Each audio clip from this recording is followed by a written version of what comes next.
The 2022 NFL Draft is nearly a year and a half into their careers, and some players are off to very promising starts, while others are, well, not.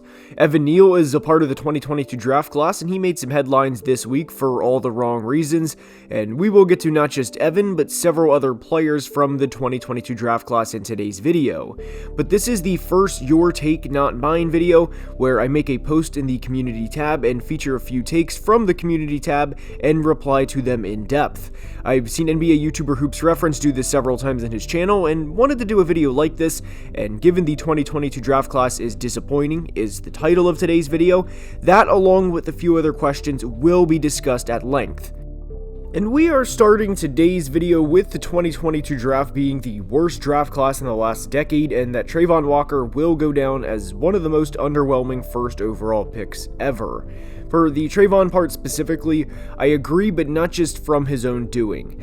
This part in particular isn't fair to Travon, but the reality is he should have never been a number 1 overall pick, and the guy that was drafted after him, and Aiden Hutchinson, should have. Hutch has 27 pressures in 4 games and had 8 in week 4 against Green Bay alone, which, by the way, is how many pressures Travon Walker has on the season. But when you go down the 2022 draft board, the top is pretty disappointing outside of a few players, and if we were doing a draft grades video, which we will this offseason by the way, there will be a lot of C- and lower, and in some cases, Fs. And when you look at a draft class and ponder the thought of whether or not it's a good draft class, the most important position in sports is going to come up. It's natural, and the 2022 quarterback class is extremely disappointing nearly a year and a half into their careers. Kenny Pickett was the only quarterback selected in the top 2 rounds, and the thing we keep hearing with Kenny is he shows flashes, and that once they fire Matt Canada, and to make the thought as simple as possible, once they let Kenny cook, the thought is he'll be fine. And this is coming from a Kenny Pickett believer, but I'm having a lot of doubts about Kenny's future at this point in time, which could be an entire video on its own. But the other quarterbacks from this class aren't good in Desmond Ridder, Malik Willis, Matt Corral, Bailey Zappi, and Sam Howell. Desmond is not it. The Titans selected a quarterback in the 2nd round this year in Will Levis, a year after drafting Malik in the 3rd round, so that kind of shows what they think of him. Matt Corral is not on a roster. Bailey Zappi will probably be a career backup, and the jury is still out on Sam Howell. And I know you may be thinking, well, what about Mr. Irrelevant in Brock Purdy? Because he is a part of this class, and you'd be right, he is. But does the last pick in the entire draft make all of these not good quarterbacks okay? Is Brock going to be a top 2 or 3 quarterback at any point in his NFL career? I don't think so. Brock, of course, isn't anywhere close to these other guys, nor am I trying to say that, because as we've seen, he is miles beyond these guys. But that's kind of the point in Tom's take, is that the 2022 class is arguably the worst in the last decade.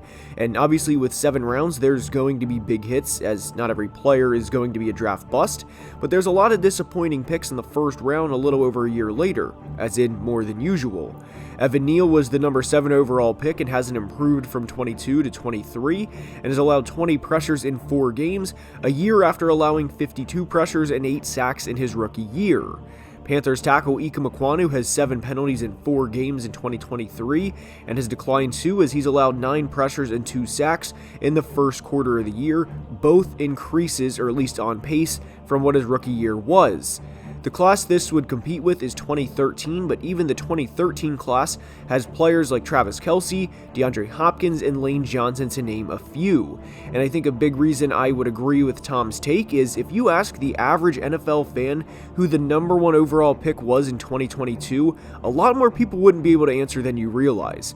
And 18 months later, Travon Walker being the number 1 overall pick is already a trivia question, which obviously doesn't fare well for the 2022 draft class. Next up is Dino Hunter's take of Bryce Young being a bust due to his situation in Carolina, and that this will set the Panthers back decades. So we'll address the decades part first because I think that's the easiest here. With the way contracts work and how rookies don't get paid anywhere close to vets, if Bryce were to be a bust, I don't think it would set the Panthers back, again, decades. Given they selected him in the 1st round of 2023, and given they also gave up their 2024 first rounder, along with receiver DJ Moore, it would set them back for a few years and maybe a half decade at most. And while Bryce hasn't had a good start to his career, far in the 3 games he's played. I am certainly not ready to write him off for several reasons, and like Dino mentioned, one of them is this situation. During the 2022 draft class part, we mentioned Ikem Ekwonu, who is Bryce's left tackle, and I like what the Panthers are doing, or at least I like their intentions, and that's to draft your franchise left tackle and quarterback in back-to-back years. And both guys are just 22 years old, with Ikem turning 23 at the end of the month, so I don't think the jury is already out for them.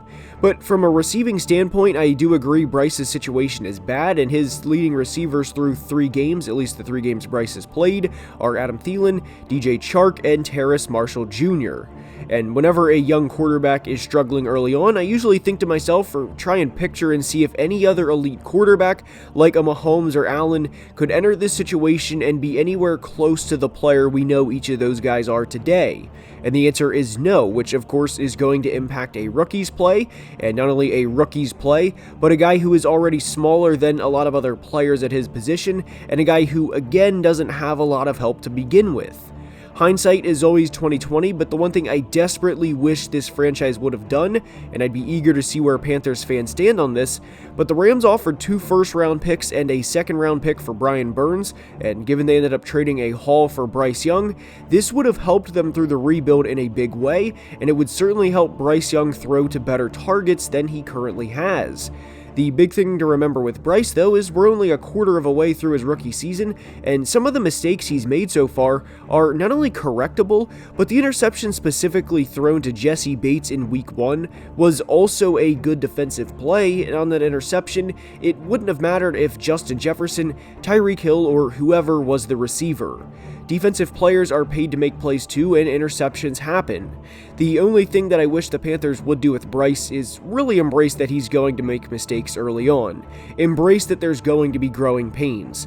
What frustrated me was Andy Dalton throwing the ball 58 times against Seattle in his lone start, whereas the most passes thrown in a game from Bryce so far has been 38, which was back in his debut. And despite the situation, there's been good flashes for Bryce. He started out the second half against Minnesota 16 of 16, and just because CJ Stroud and Anthony Richardson are in significantly better situations doesn't mean Bryce can't succeed too. Next up is a take on the Vikings selling everything, with several points as to why they should sell everything, and from a pure football standpoint I agree, but we had this discussion with the Jets a week ago, and my problem with this is the NFL in real life will always be different than what we simulate in a Madden franchise, because I'm sure all of us, or most of us, have simmed a season or two and traded away every major piece a franchise has to acquire as many first-round picks as possible. But the issue with selling everything and Dalen Kirk, Danielle Hunter, and Justin Jefferson is if these guys are dealt, nobody would want to watch this team play, and a lot of managing an NFL franchise from a GM standpoint is keeping ticket and revenue high, which is why a lot of the time teams are very reluctant to admit they're rebuilding and would rather try and build on a 7-win season rather than breaking it down and building from the ground up. And if the Vikings traded all 3 of these guys, I really think this would be a 2 or 3 win team. And then you have to factor in how long is it going to take to get this team to being seriously competitive again, because through the first 4 weeks, these 3 guys have been the reason why the Vikings aren't 0-4 and have been in every single game. I do agree in the sense the Vikings should trade Kirk Cousins because Kirk is more than likely gone at the end of this season, and to the point of the Jets trading for Kirk, you could call Joe Douglas and demand a first-round pick for him, and you might get it because of how good that Jets roster is, but again, this goes back to the real life not being the same as Madden. I'm a little more uneasy about the Justin Jefferson situation than I was a month or 2 ago, and starting out 1-3 has a lot to do with it, but Kwesi isn't going to press a few buttons and calm Justin Jefferson down after trading his quarterback away in the middle of what could be a 2,000-yard receiving season and say, trust us, Justin, we'll have a new quarterback for you next year that's going to be just as good as Kirk. Because that's a lot harder to find than what people realize, which is another topic around the narrative of Kirk Cousins.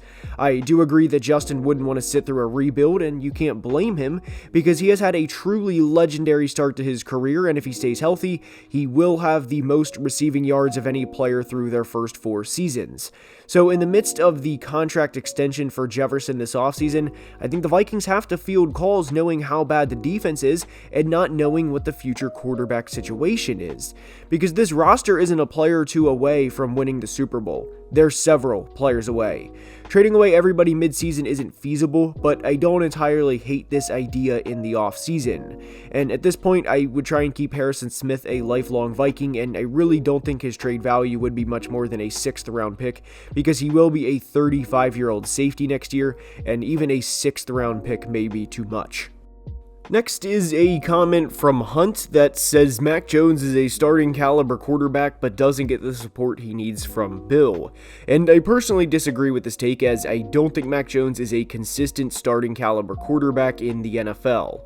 Teams hit and miss on picks all the time, and I think this is a miss on the Patriots' part. It happens, and it's a part of the NFL draft process. But we're in year 3 now with Mac, and some of the mistakes he makes are mistakes you wouldn't want rookies to make, let alone a guy who is in a do-or-die year. I understand Patriots fans were optimistic heading into the year that Matt Patricia was holding him back last year, as fans naturally want to root for their quarterback, and I get it, we all do. But there's a lot going against Mac, from his ability to his decisions to the speed at which he processes the game and everything in between. I know a lot of Patriots fans think Mac Jones can be a Kirk Cousins caliber player, and Kirk gets dunked on a lot, but realistically speaking, being a Kirk Cousins type player is a very high level for any quarterback to reach. Kirk is the only player since 2015 to have 25 or more passing touchdowns in every season, a feat in which Mac Jones has not accomplished once. Mac struggles under pressure, he doesn't have the help around him, which I agree with Hunt's point here, but I think it's a classic case of both. The supporting cast not being good and the player not being good either. I would also agree that Bill, the GM, is not a great GM, and having the greatest quarterback in NFL history for all those years certainly shielded a lot of things Bill missed as the GM. Having your top 4 guys in receiving yards be Hunter Henry, Kendrick Bourne, Demario Douglas, and Devontae Parker in 2023 is a joke for any quarterback to work with and to consistently throw passes to. The Pats rank 30th in points per game, and there's a reason for that, and it's because Mac isn't a top 12 or 13 quarterback or even close to that at this point. His supporting cast is awful, and he makes a ton of mistakes that cannot happen in your 3rd NFL season. Maybe Mac makes me eat my words one day, but I don't think he is a starting caliber NFL quarterback. I hope you enjoyed today's video, and let me know if you'd like to see more content in the future, and if you did enjoy, please like and subscribe, as only about 24% of people watching are subscribed, and it makes a big difference. If you're a football fan like myself, please check the pinned comment, as it will certainly apply to you, and until the next video, be safe and have a great day. Love you guys.